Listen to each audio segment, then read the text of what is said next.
Hi there, I'm John Bond from Riverwinds Consulting, and this is Publishing Defined. Today I'm going to be talking about whether your work should be a standalone or the start of a series.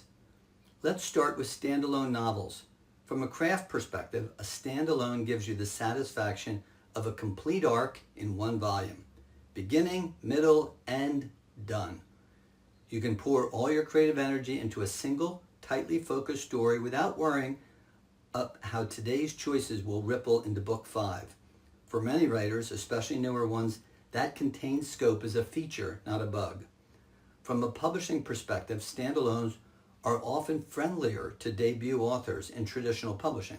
Agents and editors frequently say it's easier to acquire a standalone with series potential than to commit to an unproven multi-book series. A publisher can see how book 1 performs, then decide whether to expand the world if it underperforms. They can walk away without canceling a promised saga. Standalones are also easier to position for booksellers and media. Publicists can pitch a single, self-contained story. Booksellers can put it on a staff picks table without worrying whether customers have read earlier volumes. And for each new standalone is a fresh opportunity to test genres, tones, or audiences without being locked into one universe for years. Now the downsides. A standalone gives readers only one point of entry and one product to buy. In many commercial genres, romance, fantasy, crime, series simply sell better and provide a longer tail of income.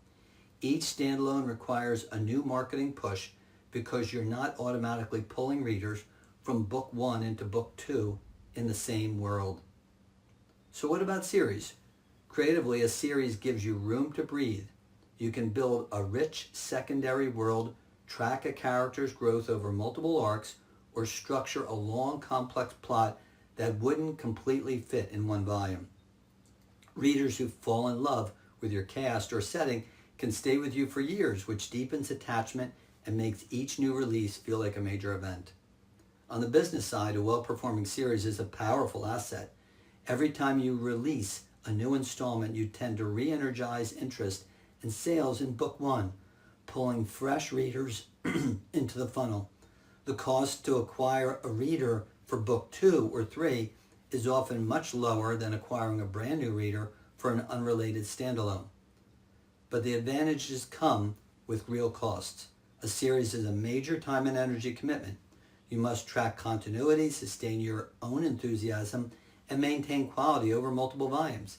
If book 1 doesn't connect, you face a tough decision: keep writing sequels for a small audience or pivot and risk disappointing the readers you do have. In traditional publishing, publishers are wary of locking into a long series from a debut for exactly this reason. There's also a discoverability challenge. Sequels rarely attract as many new readers as book 1 does because you can't stand in the middle without backtracking. Awards, reviews, and certain promotional opportunities are often friendlier to first in series or standalone books than to book 3 or 5. And how do you decide? Ask a few key questions. First, story scope. Does your narrative generally require multiple books, or are you stretching a single arc because series seem more marketable? Second, publishing path. If you're aiming traditional, a standalone with series potential is often strategically smart. If you're going indie in a commercial genre, a planned series can be a strong growth engine. Third, personal bandwidth.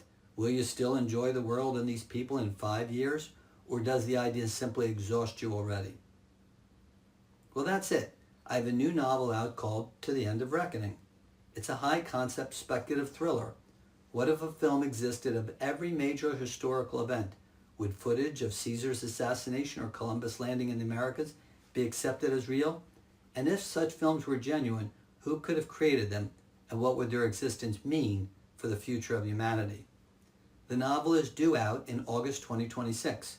Check out the link in the notes below for more information or to order a copy. Hit the like button below if you enjoyed this video. Please subscribe to my YouTube channel. Reach out to me at riverwindsconsulting.com with your questions and make comments below. Thanks so much and take care.